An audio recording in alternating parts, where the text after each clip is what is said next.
So, yeah. Okay, so this is my presentation on the breakup of former Yugoslavia. My name is Sylvia Roper, and I study political science and contemporary European studies here at UNC. So I'm a double major, and I also have a minor in history. I focus on Europe, if you couldn't tell with my classes.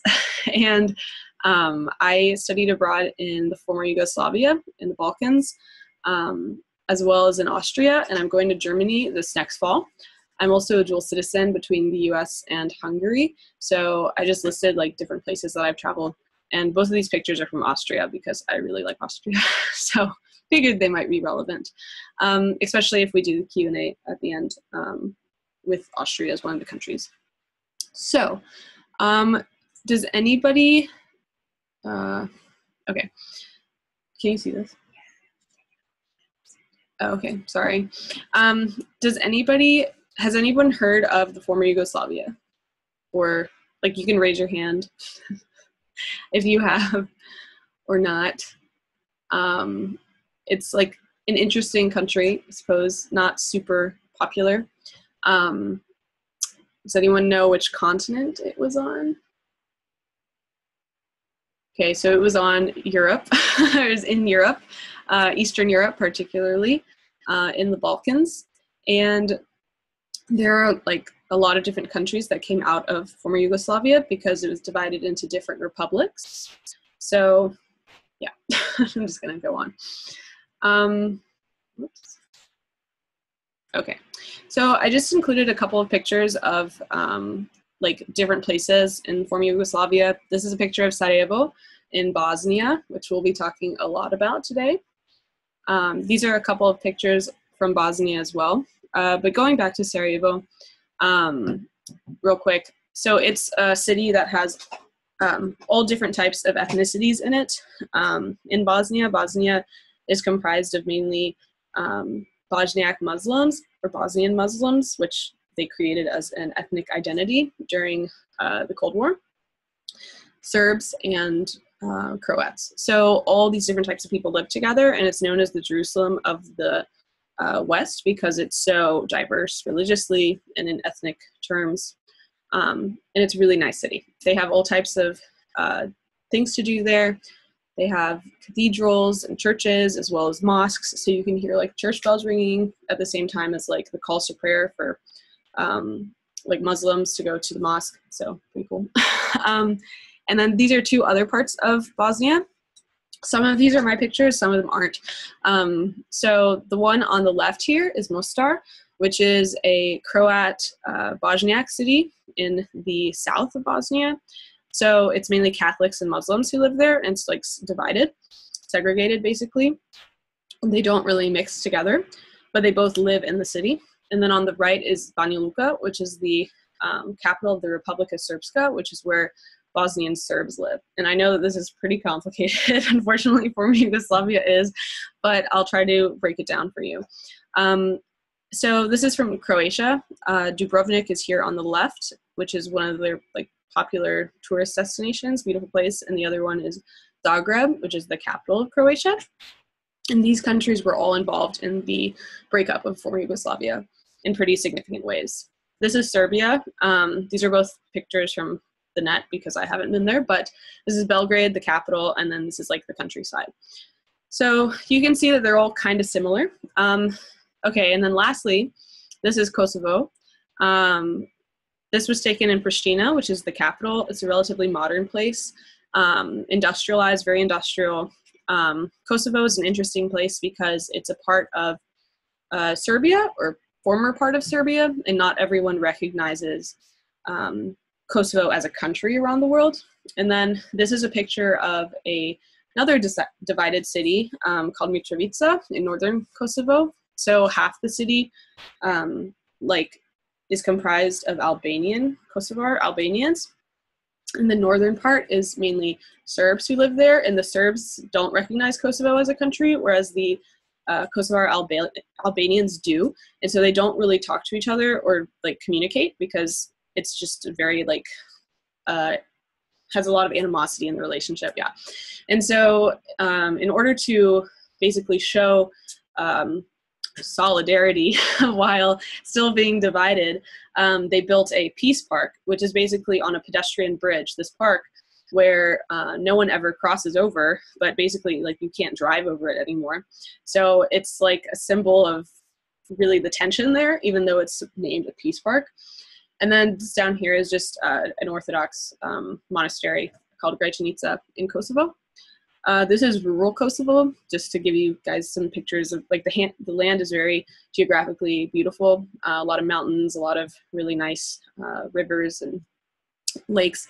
And just last but not least, this is a picture of Macedonia, which is also a contested area. This is in Skopje. The person on the top here is suspected to be Alexander the Great because he's from Macedonia. But Greece also has a feud with Macedonia because they do not want like Macedonia to go by the name of Macedonia because they claim to have like Macedonia a part of their country. So they call it, or they make it Macedonia call themselves the former Yugoslav Republic of Macedonia. So just a lot of tension. But here is a picture of the former Yugoslavia. They had 6 republics, and most of these are countries now. So Slovenia, Croatia, Bosnia and Herzegovina, Serbia, Macedonia, and Montenegro were all the republics. And at the republic level, there was quite a bit of power. And then there were 2 autonomous provinces, both in Serbia. One was Vojvodina, which is primarily composed of Serbs and a large Hungarian minority. And the other one is Kosovo, which I've already shown you some pictures of, Pristina, and only the northern part is occupied by Serbs, where the rest are mainly ethnic Albanians. And they're both in Serbia. So this was not done like by accident, but I'll tell you guys about it in a minute. And so this country of the former Yugoslavia was composed of different religions. There's mainly Serb Orthodox Christianity, Catholicism, and Islam. But of course, there are also Jews who live there and different people of different faiths, as well as ethnicities. And some would say languages. So technically, all these countries speak, except Slovenia and Macedonia, speak Serbo-Croatian, but with different dialects and accents. And in order to keep like themselves separated still, they say that it's different languages, but they're really all like the same. The Serbs just use the Cyrillic alphabet, and the Bosniaks and the Croatians use like the normal alphabet.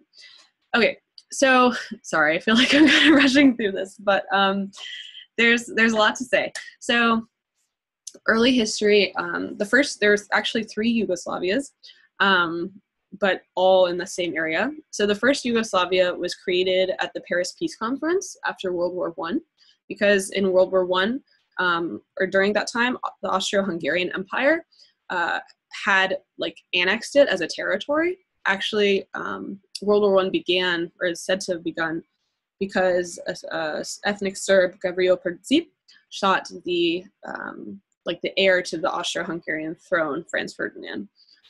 So it's kind of an important link, and it was done in Sarajevo in the first picture I showed you. But the official name of Yugoslavia was given in 1929, and then the second Yugoslavia was established after World War II, and this is the one we're mainly going to talk about, as well as the third Yugoslavia.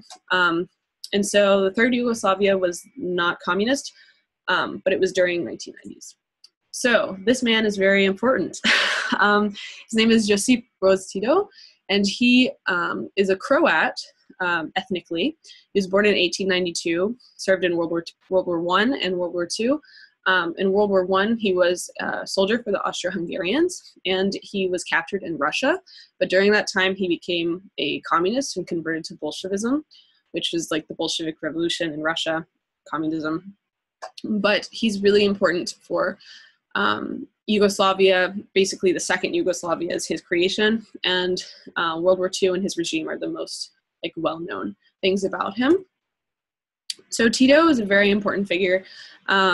During the Second World War, he successfully led the communist partisans. So these were like paramilitary fighters in the fight against the Axis powers. So he was very opposed to fascism because he was communist, and just like the fascists were opposed to communism. But he was able to lead this multi-ethnic communist party partisans to victory. And so this gave him political legitimacy. So the people started to see him as like a figure that they could be united under.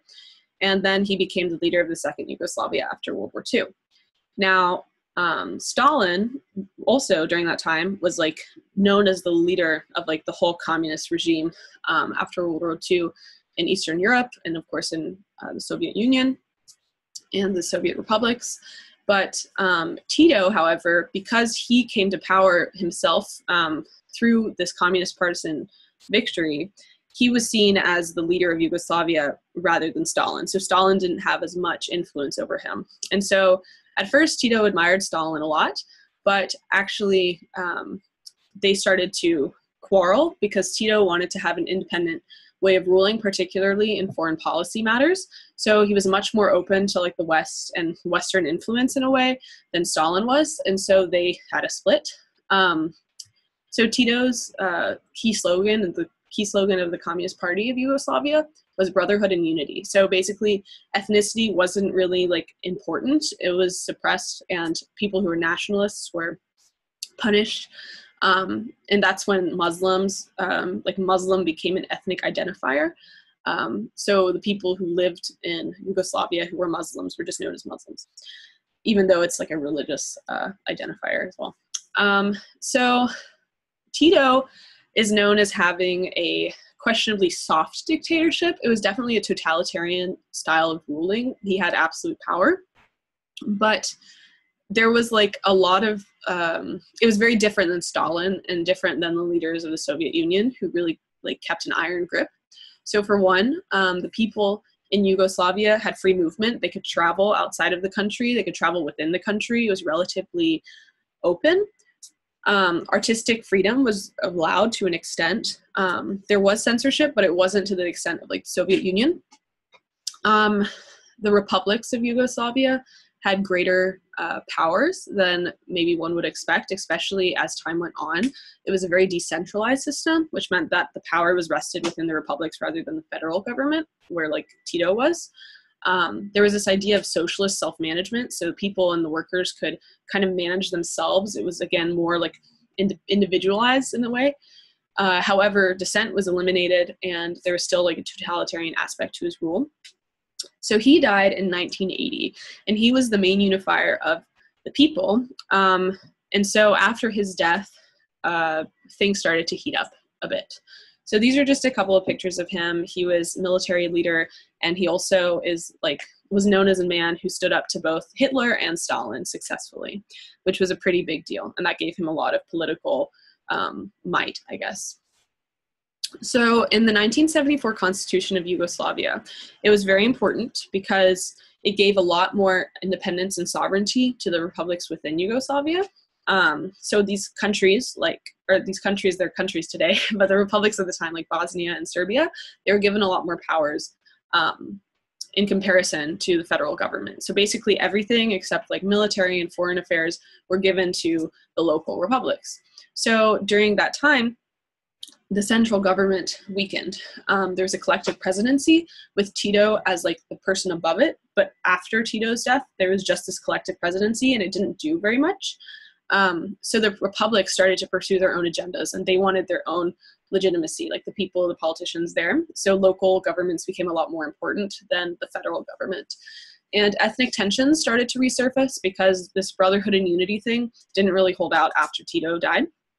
So after this happened, during the time like when the Cold War was ending and the Communist Party of Yugoslavia really collapsed, especially in 1990, ethnic homogeneity, or having like a country just with one nation represented, was seen as a path to security.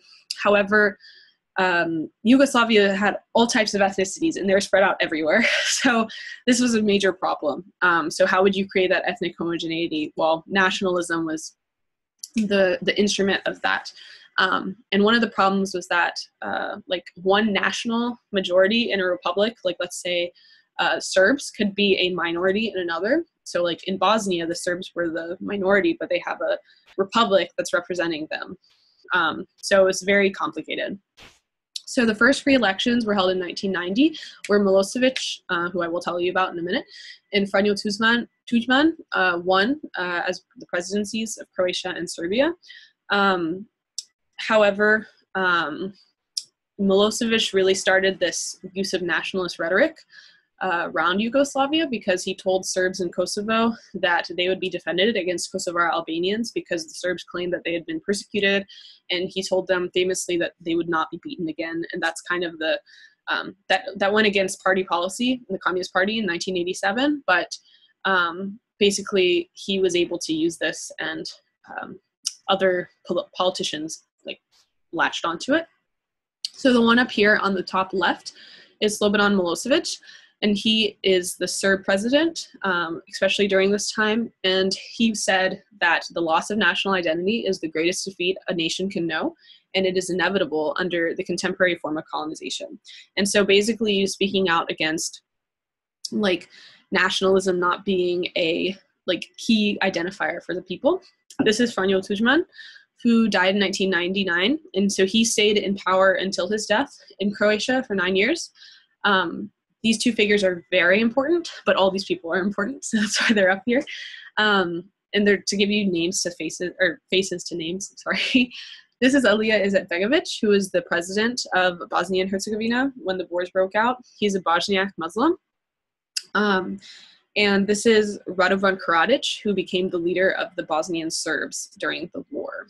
So here's when war starts kicking out, I guess. And this is a picture in Sarajevo of a Bosniak cemetery. So there are all types. There are all types of cemeteries and places of remembrance in Bosnia and different parts of the former Yugoslavia. But this one is a Muslim cemetery, and Muslims, I think, made up the highest death toll during the war.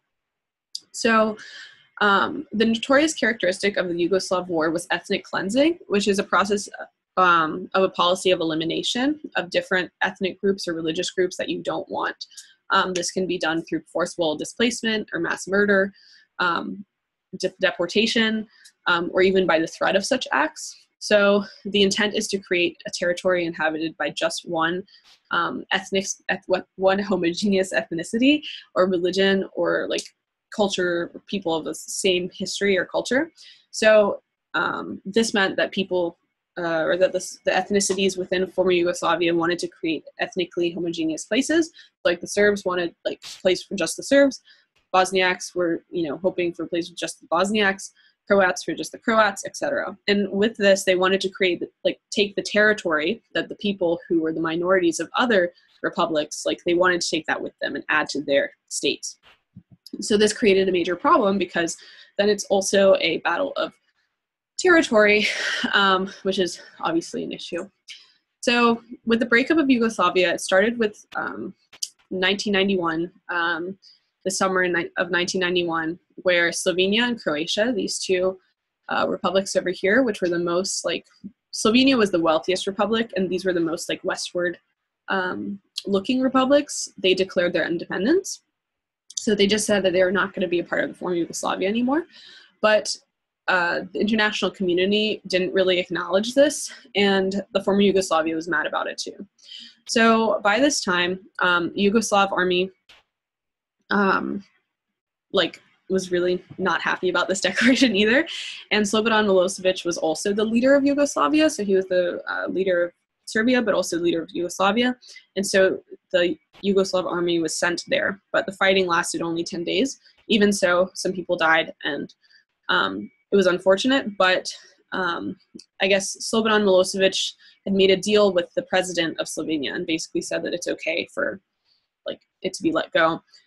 Because it's mainly ethnically homogeneous anyway. Now in Croatia, however, there were different Serbs who lived there, such as in Krajina, and so in Vukovar, and so this was a major problem. So Serbia wanted to take that territory that they lived in to recreate this greater Serbian kingdom that they had.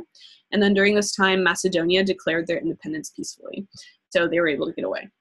Now in the early stages of war, Serb Serbs were afraid, who lived in Croatia, they were afraid of the Croat nationalism that was heating up, because during World War II, Croats had a genocide of the Serbs, and the president, Franjo Tudjman, basically said that that didn't happen. Major problem. And then in Serbia, Milosevic and the leaders of the Serbs were saying that they would protect their like Serb minorities around Yugoslavia. So the Yugoslav army became the Serb army during that time, and the war between Croatia and Yugoslavia, i.e. Serbia, began. And so after Yugoslavia, or after the Yugoslav army seized different towns, Croatia's small army fought them at Vukovar and were able to cast them away. But the Serbs began to use ethnic cleansing, which is this process, again, of wanting to eliminate people, whether by forcible displacement or mass murder, or threats of that. And Croats also use this method. And then the Serbs began to attack Dubrovnik, though they never were able to get it. So this is a picture of Vukovar after the fighting in 1991. And then in 2016, you can see it's relatively rebuilt, but this is in Croatia as well. Now, Bosnia and Herzegovina is the more like discussed war or fighting during this time, and it's more complicated. So I'll try my best to explain this. So it's a three-sided war. As seen in this map, there's a lot of different ethnicities living there. So there were Serbs, Croats, and Bosniaks. So all kind of together. And as you can see today, it's also very ethnically mixed as well. But Bosnia, around the same time that Slovenia and Croatia had their declaration of independence, and when the war was already starting, Bosnia also had a referendum for independence, and they were recognized by the international community because the president, President Izetbegovic, who I showed you before, wanted the international community to recognize it because he figured that there might be a war in Bosnia because of this independence. However, the Bosnian Serbs who wanted to remain in Yugoslavia to create this greater Serbia, because by this point, the former Yugoslavia was only Montenegro and Serbia, and they're both like allied. They wanted to remain in Yugoslavia, so they attacked Sarajevo, which is the capital. And they were surrounded basically around the hills, because Sarajevo means like palace in the valley in Serbo-Croatian. And so the Serbs occupied the high areas, whereas the rest of the people who lived in Sarajevo were in kind of the capital. So they could lay siege to it pretty easily. So one of the major, okay, so this war went on for a while, and it was kind of stagnating during 1992, 1993, because it was just, you know, there were attacks and kind of no one was getting ahead, and the international community didn't really know what to do because there were three sides and all of them were committing atrocities, so they didn't know who to side with.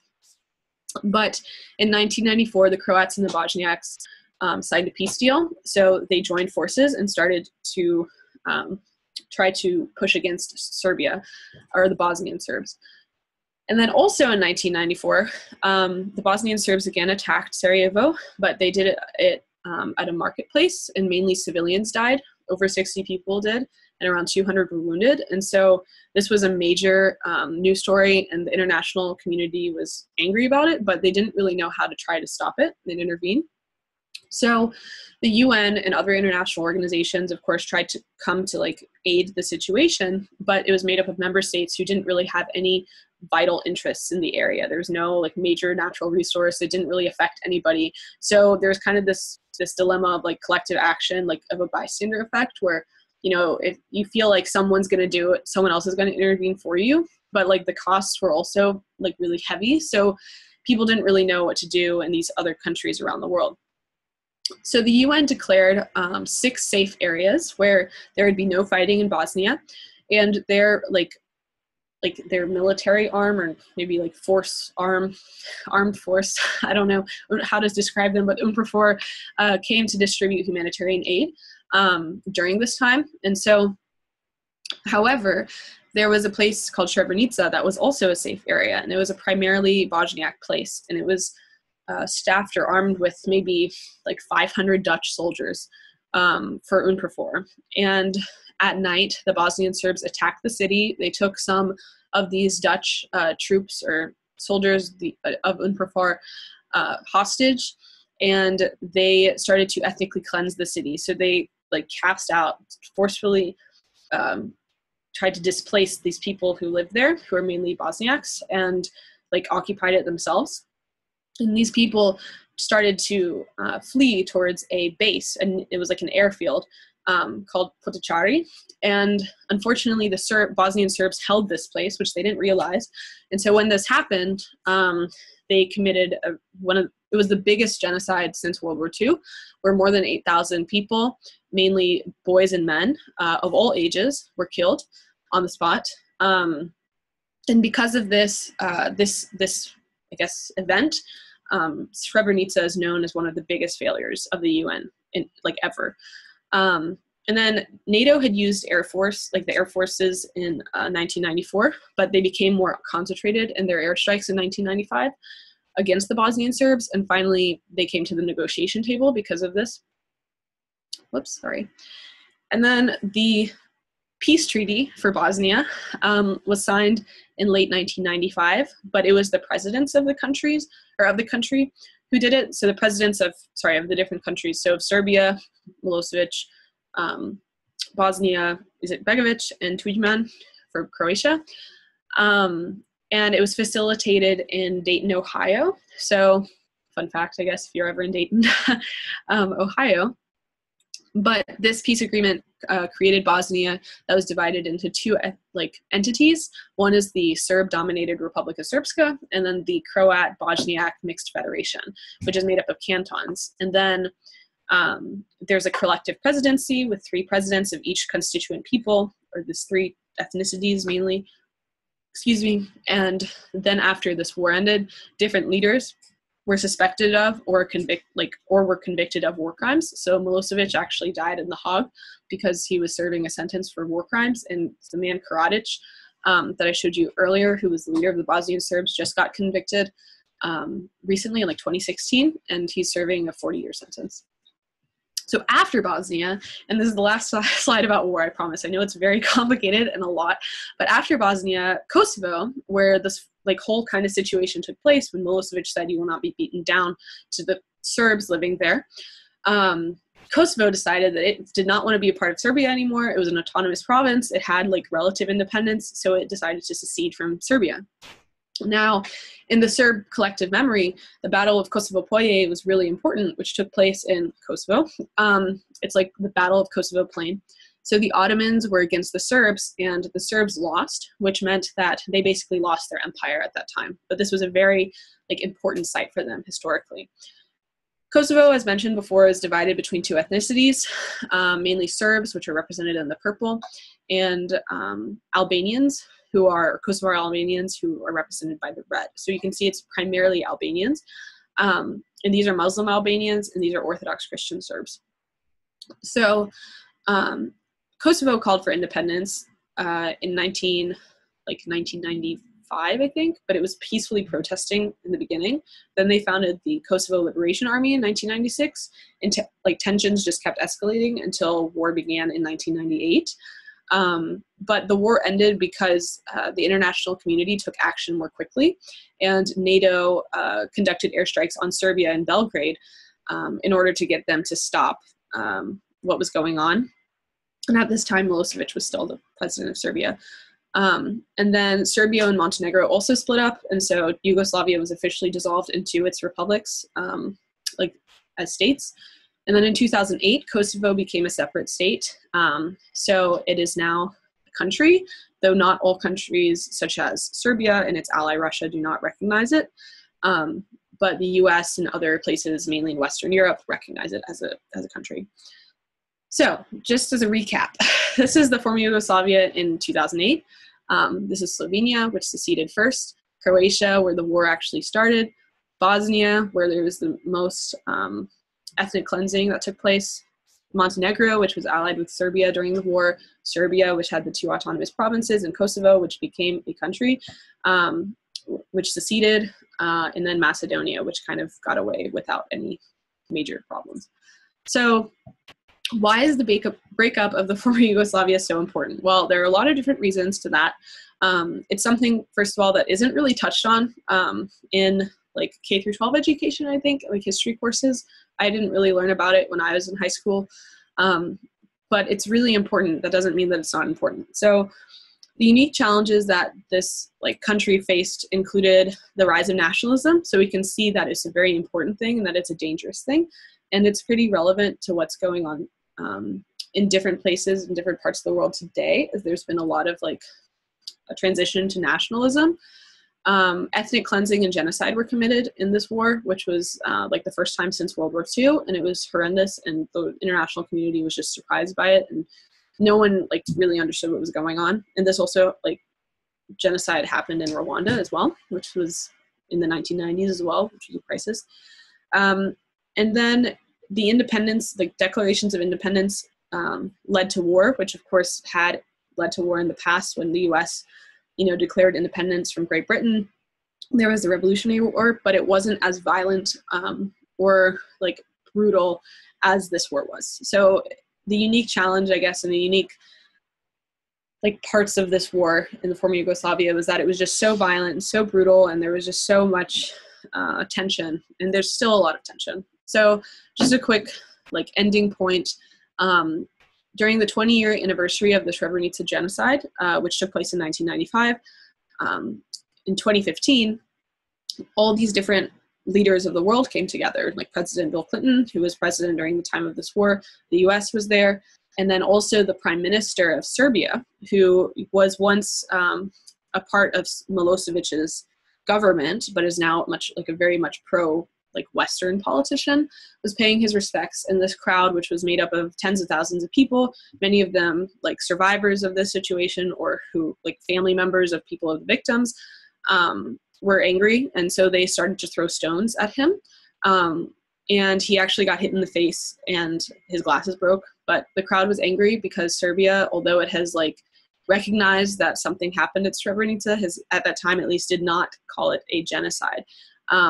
So it's still, you can see there's a lot of ethnic tensions in Bosnia and in all places around the former Yugoslavia, unfortunately. So the wars began after the fall of the main unifier, Tito, and the collapse of the Federal Communist Party, which allowed nationalism to reemerge. And then first Croatia and Slovenia were the battlegrounds, but the bloodiest was BiH, or Bosnia and Herzegovina. And at first they thought about 200,000 people were killed, but it was really around 100,000.